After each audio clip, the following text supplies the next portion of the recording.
Hi, welcome to a new lecture in the course of ideological study of Scarlet literature. And today we should focus on one important point in the ideological study.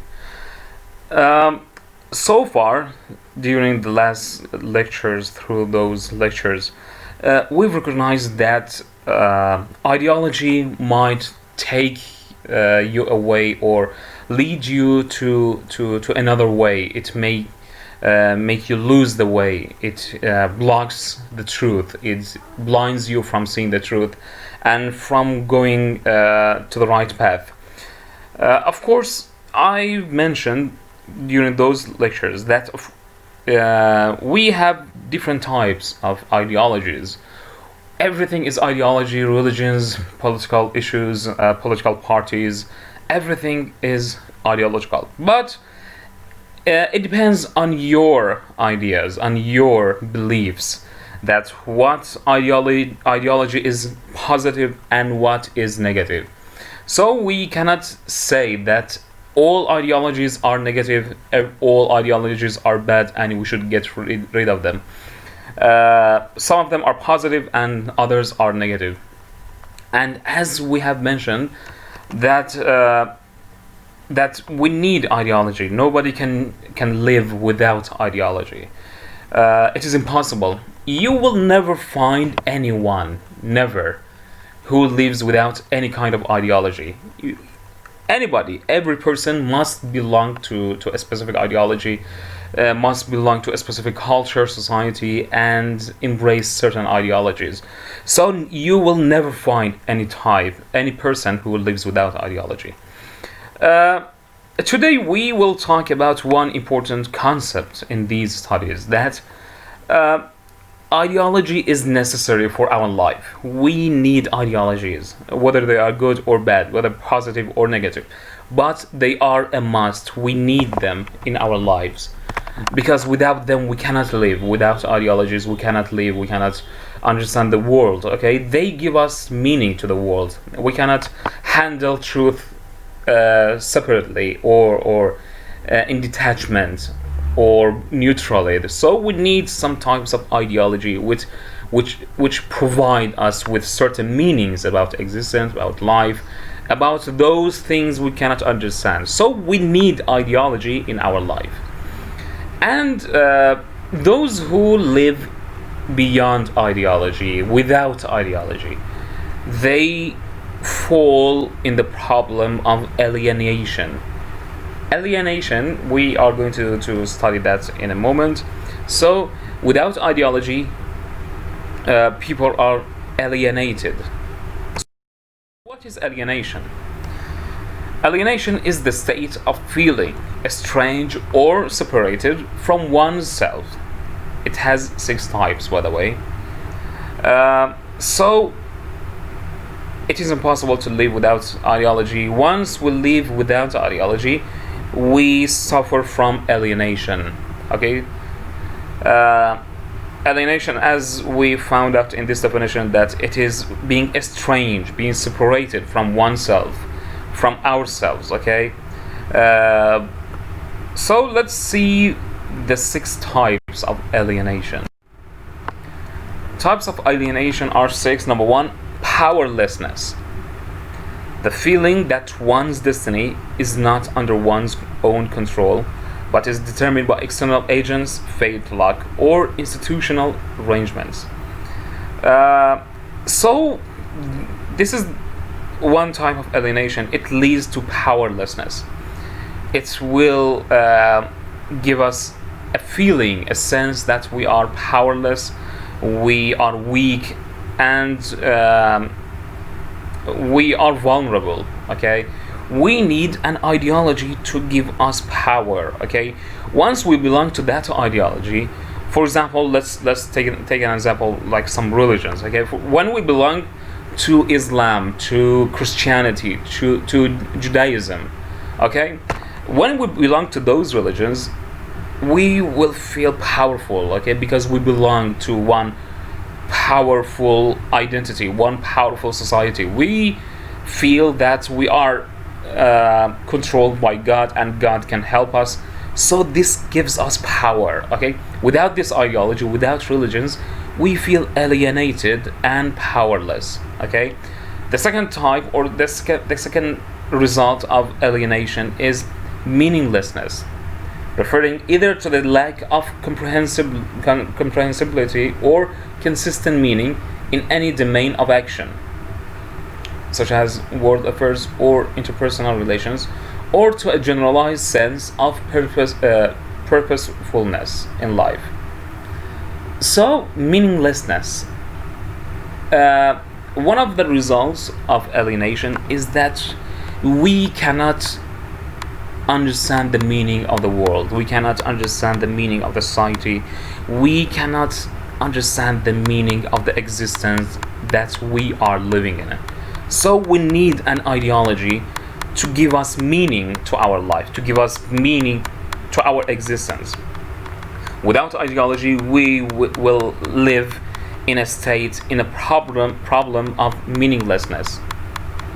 So ideology gives us meaning to life, gives us purpose and goal in our life, in our society. So ideology is a necessity. It is a must. It is important in our life, whether it is positive or negative.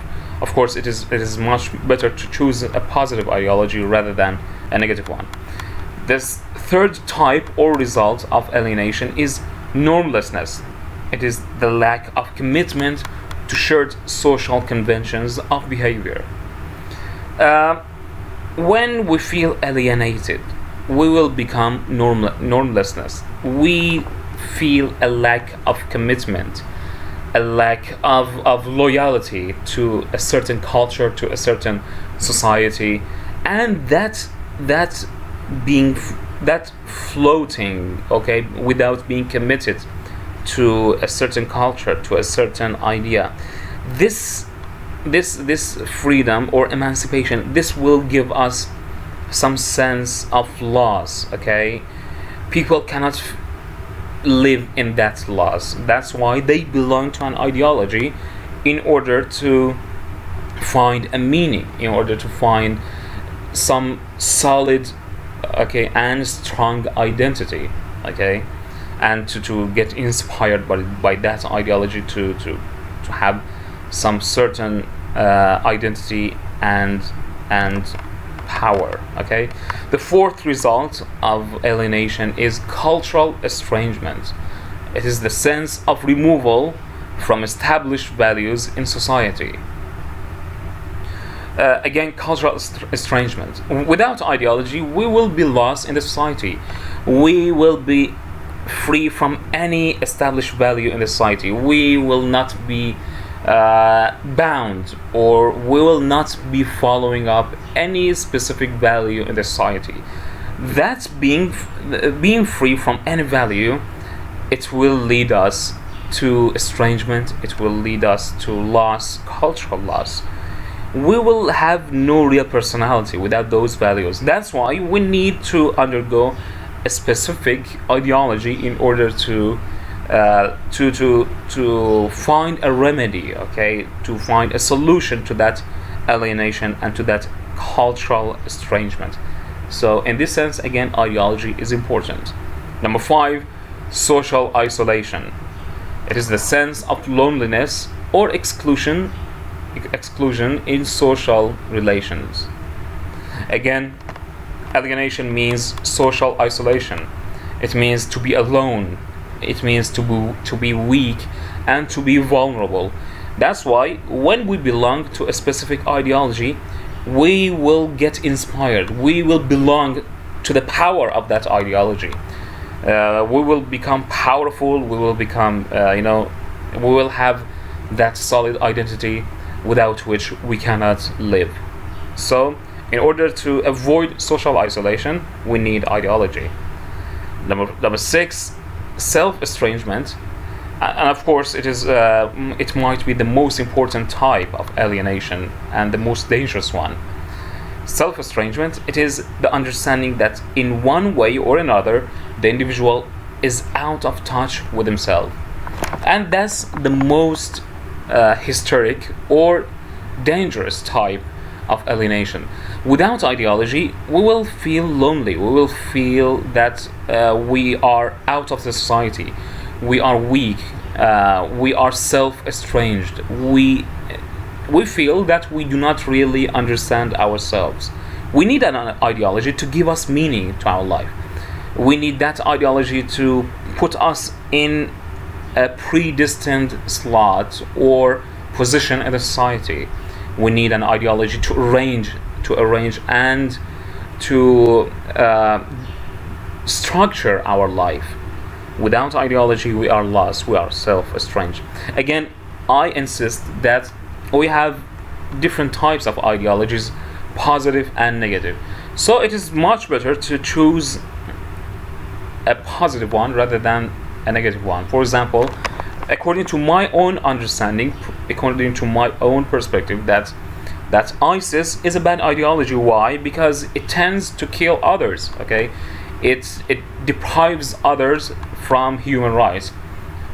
On the other hand, because I'm a Muslim, I believe that Islam or Shiism, we believe that this ideology is a positive one because we respect others. We believe that people and humanity, all people are equal.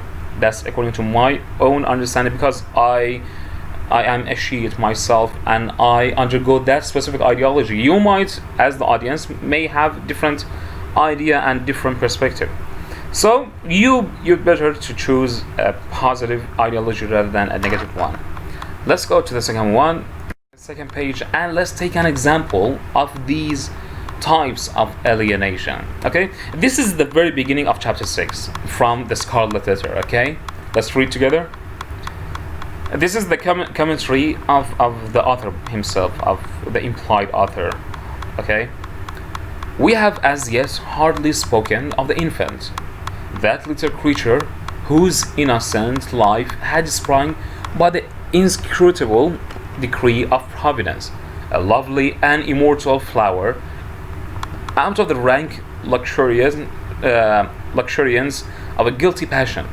How strange it seemed to the sad woman, as she watched the growth and the beauty that became every day more brilliant, and the intelligence that threw its quivering sunshine over the tiny features of this child, her Pearl, for so had Hester called her, not as a name expressive of her aspect, which had nothing of the calm, white, unimpassioned luster that would be indicated by the comparison, but she named the infant Pearl as being of great price, purchased with all she had, her mother's only treasure.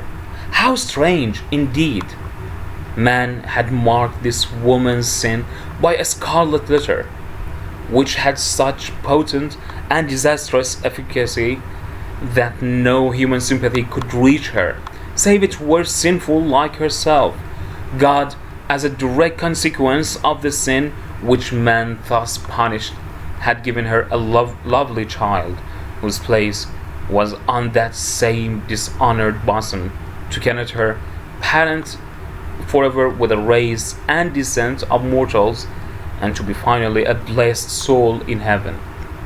Yet these thoughts affected Hester Prynne less with hope than apprehension. She knew that her deed had been evil. She could have no faith, therefore, that its result would be good. Day after day, she looked fearfully into the child's expanding nature, ever dreading to detect some dark and wild peculiarity that should correspond with the guiltiness to which she owed her being. This is really interesting. Here we find that the shame, the sin of Hester, it is inherited to Pearl, to the daughter, to the girl, to the kid. She is born into that guilt. She is born into that guilt and to that sin. Okay, this is the problem, of course, of ideology, that it doesn't stop at the threshold of your life. It is already given to you. That ideology is already given to you. So, according to the Puritan ideology of that society, Pearl is born into that sin. It means that she has no place in ideology, in the Puritan ideology. Why? Because Pearl is born out of adultery. She is born out of sin. That's why she has no place in the structure of the ideology of that society, of the Puritan society.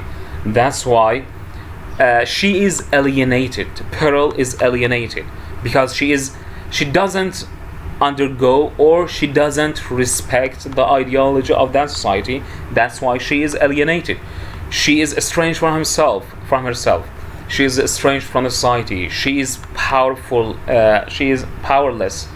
She is she doesn't have any specific identity or belongingness. She is weak, she is vulnerable. Why? Because she doesn't have any place in the ideology of that society. She is beyond the ideology. That's why she is alienated. She is estranged. She is lost in that society. Okay? You may read more on the theory of alienation, which was first proposed by Karl Marx, of course, and later on it was developed by the succeeding theorists in Marxism and in post-Marxism, mainly by Slavoj Žižek. You may go and read his theories on alienation. So thank you very much, and we will have other lectures about this novel and other theories about ideology. So please stay tuned, and bye bye.